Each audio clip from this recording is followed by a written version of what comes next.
The next presentation will be on a totally different topic, and which is additive manufacturing. So on the first day on the introduction, we told you that we are working on this new process. Well, new process, new for us at least. Come on. And so this presentation will be given by Jean-Loup Chenot, who is the scientific director at TRANSVALOR. And Jean-Louis is going to tell us about our initiative related to additive manufacturing and our willingness to promote and provide a solution on this process, because we believe that this is going to be something very important in the midterm, or yes, in the midterm time. So, Jean-Loup. Thank you for your introduction. Good afternoon to everybody. First, I would like to thank my co-author, Luis Salazar, who is probably here, and Christelle Piquet and others who give some advice and help on this topic, which is very new for TRANSVALOR. We started this project at the beginning of this year. So I will introduce briefly some process of metal additive manufacturing. For the moment, we are mainly interested in metal. For those who are not very familiar with these processes, then I will give a very, very brief account of some research which are done at the ParisTech laboratories, 2 laboratories, we'll explain later, and to emphasize the continuous collaboration TRANSVALOR has with these laboratories. Then I will give you the first development on the code which we call Additive 3D, and then try to give some conclusion. So the process we are interested in are mainly selective laser melting and direct metal deposition. And the industrial application, or the project of industrial application, are very important, at least on prediction, with impressive turnover, which are increasing by very fast every year, in aerospace, in automotive, even automotive,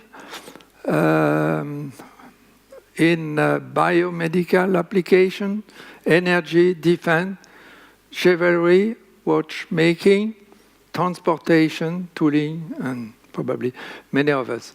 So the turnover is expected to be very important. For the moment, the turnover is very important for those who are building machines.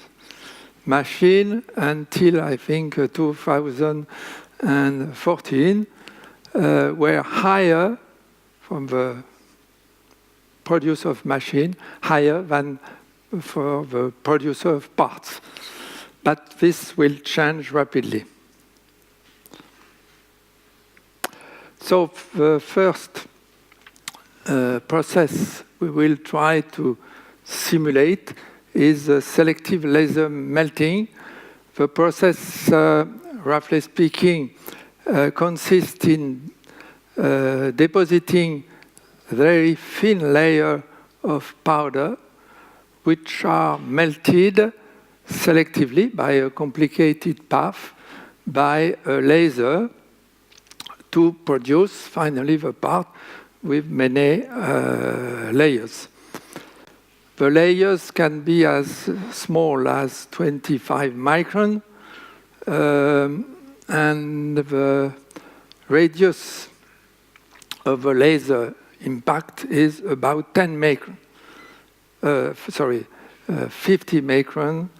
micron.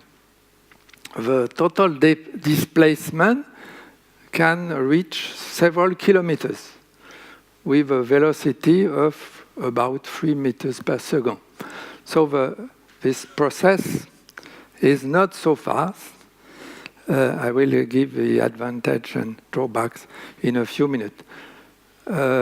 Similar process is direct metal deposition, in which the powder is melted inside the laser beam, and it arrives at the liquid state on the part, and then progressively the part is made layer by layer, but with the possibility of thicker layers. So this process can be slightly faster than the previous one.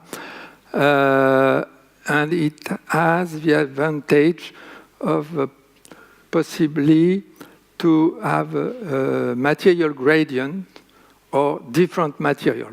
If you feed with different powders, you can have a part made of different materials. So, as a summary, the advantage of this process is the possibility to manufacture complex, optimized shapes, which less weight, which can be obtained by optimization, structural optimization. If you use structural optimization, you can arrive at a very strong shape that you cannot manufacture by a conventional process.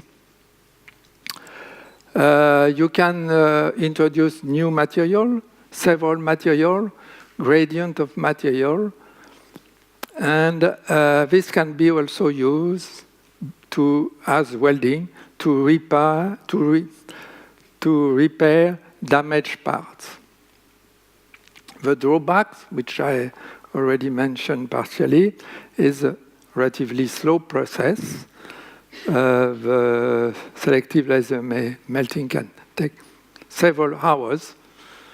The investment, typical machine is about €1 million.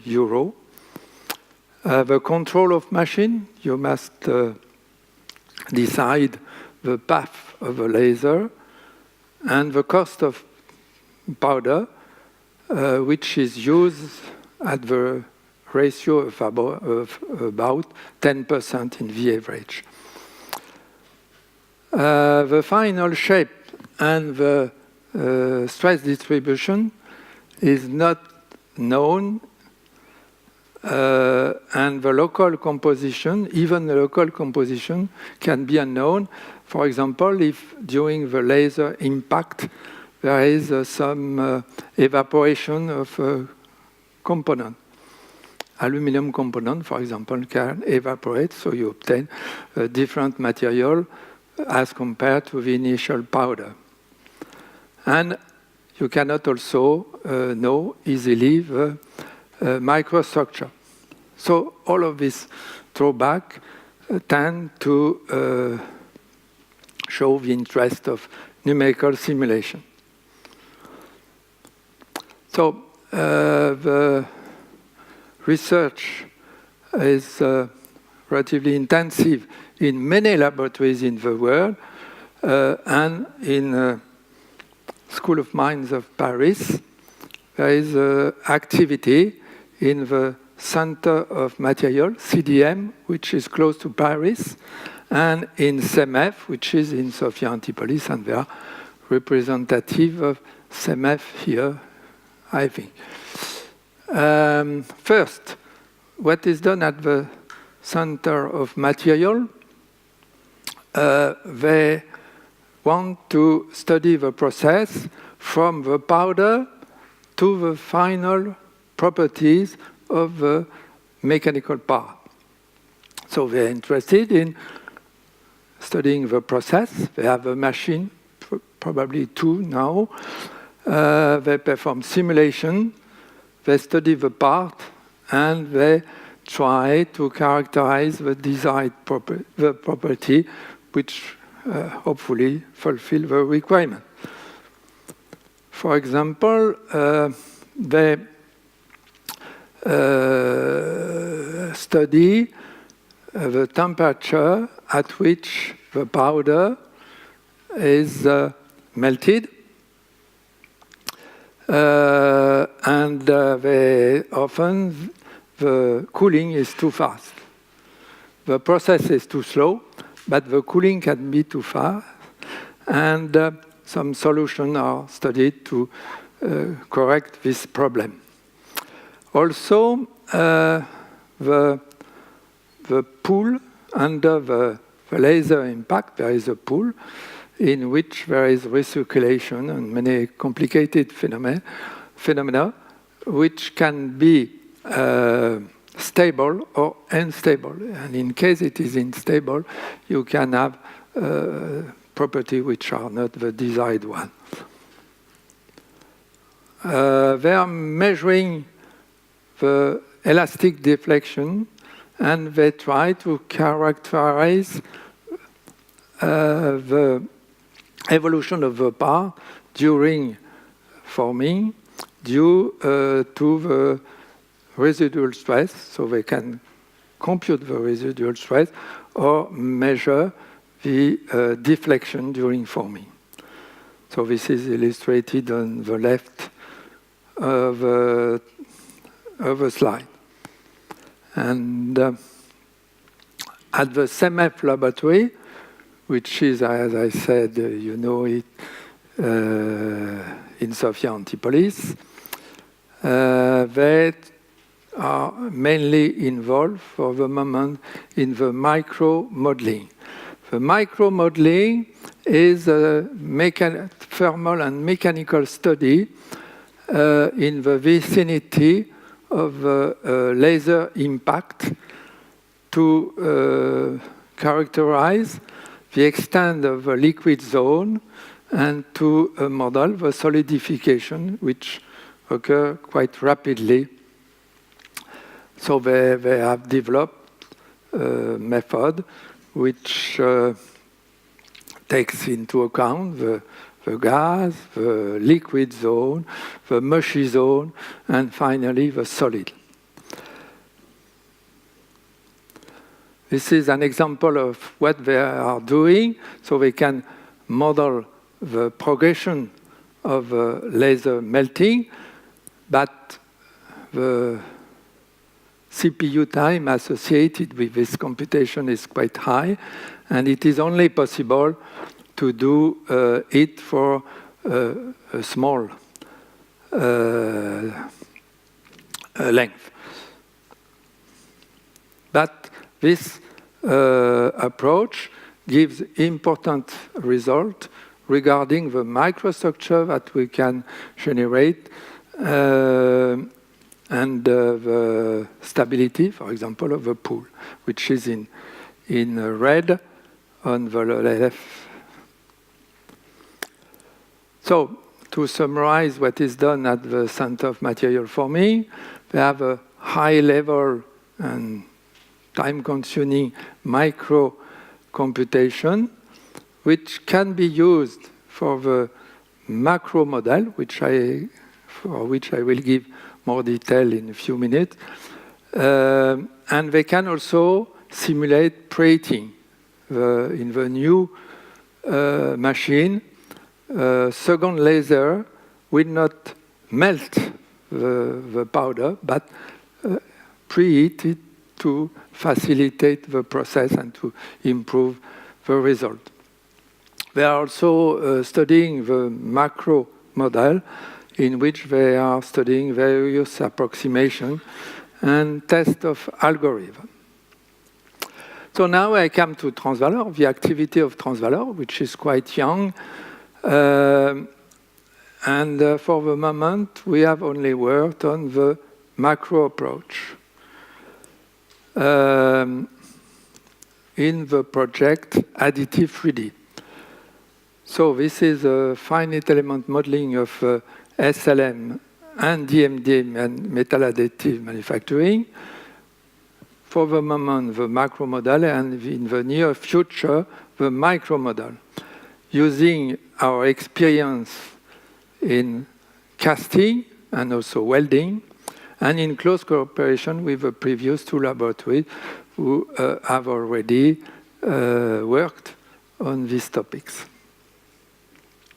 So the idea is to develop in the macro model an approximation in which we decide to study the deposition of layer in completely. So this is illustrated here. We deposit the metal layer, neglecting the complex path of a laser. We suppose that the layer is melted and deposited in immediately. Aha. So this is coupled with the lower part, and progressively we obtain the final part. So as I have only 5 minutes, I will be very rapid on the remaining. The thermal approach is quite classical, including all non-linearity. And the mechanical modeling also is quite similar to that we use in Furcas or Transwell. So we have already some academic example in which here in the SLM process we have a coupling between the melted part, which you can see here in red or yellow according to the temperature, and the powder. Here it's another example, which is also academic, in the DMD, which is a cross. Okay. So I will not finish, I have no time to do that. So we are studying now a more complex part, which looks like something that can be used in industry. This is an helical part, which will be manufactured at the center of material, and with which we will be able to make comparison of the result. So we can predict the distortion during the process, temperature field, of course, and distortion, which are pictured on this slide, and the residual stress distribution at the end of the process, which is an important data for structural computation.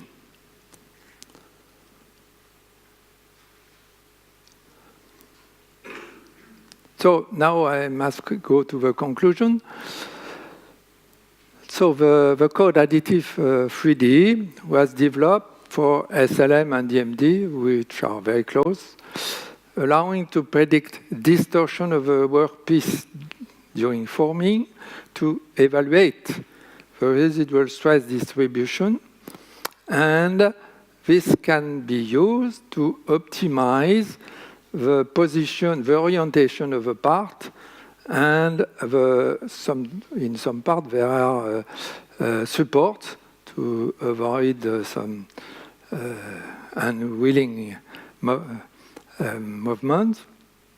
So you can try different schemes for DMD or SLM manufacture. So the next step will be, as I announced it already, industrialization of a microcode Additive 3D, which would appear in the market next year, and perhaps before, experimental validation of a macro model. Then we will start to develop the micro approach using the strategy which has been tested in CEMEF laboratory. Thank you very much for your attention, and if you have questions, you can, at the same time, look at more complex computation. These are only thermal computation. What about timeline, like, for the simulation? It's a huge time-consuming. The duration of a calculation? Calculation, yeah. Yes. The thermal computation is relatively fast. For the helical part, it's 1 hour or something like this. For the mechanical, it's about, I think, between 12 hours and 1 day.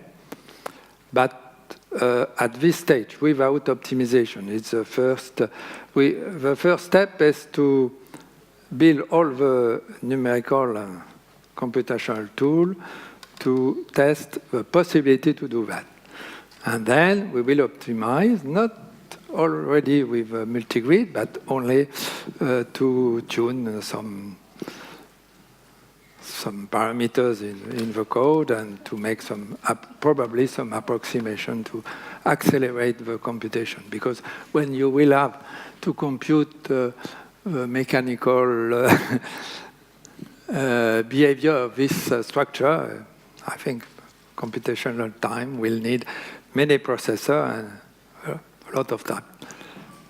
But the idea also is to follow the philosophy of TRANSVALOR, which is to give a product with good accuracy, which need, of course, efforts. Thank you.